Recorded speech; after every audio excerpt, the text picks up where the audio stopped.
Si, il fait un appel. Quand une entreprise pharmaceutique veut mettre sur le marché un nouveau médicament, il doit passer par des procédures de test très strictes et poussées.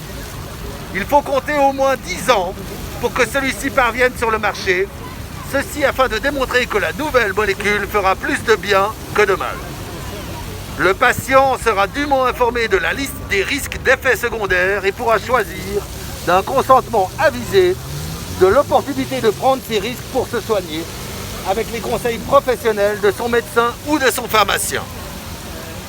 En cas d'effet indésirable, trouvé sur quelques malades à peine, le produit sera retiré immédiatement du commerce.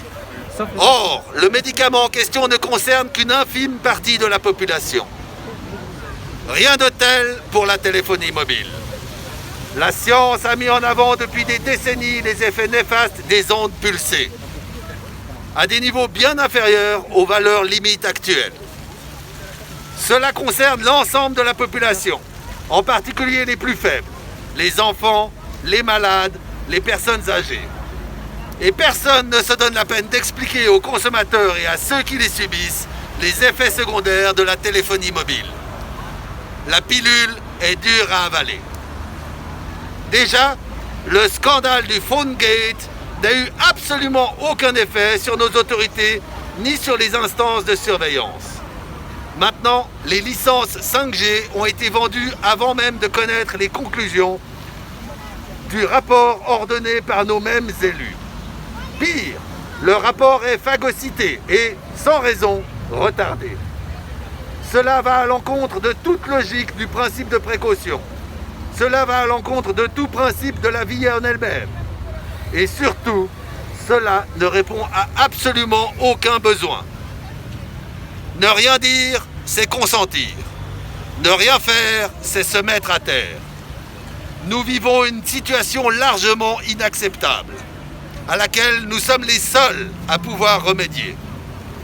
Il s'agit de reprendre notre pouvoir, d'exercer notre libre arbitre, de déclarer notre non-consentement.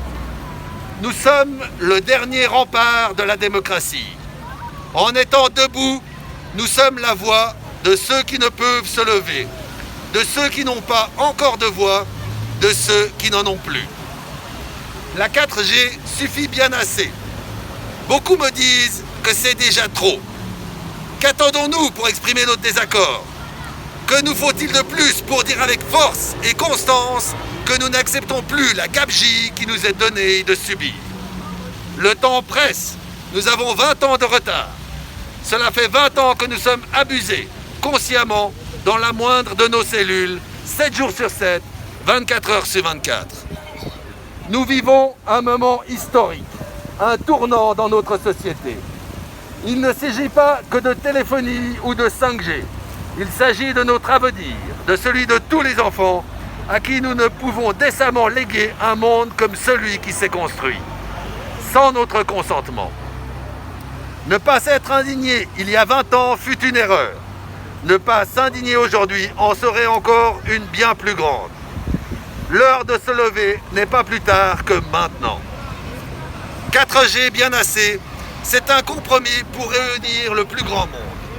4G bien assez, c'est une demi-mesure pour convenir à nous tous, même les opérateurs. Ne soyons plus patients à qui on fait avaler la pilule. Ne soyons plus cobayes d'une industrie qui n'en veut qu'à notre argent. Ensemble, nous sommes forts.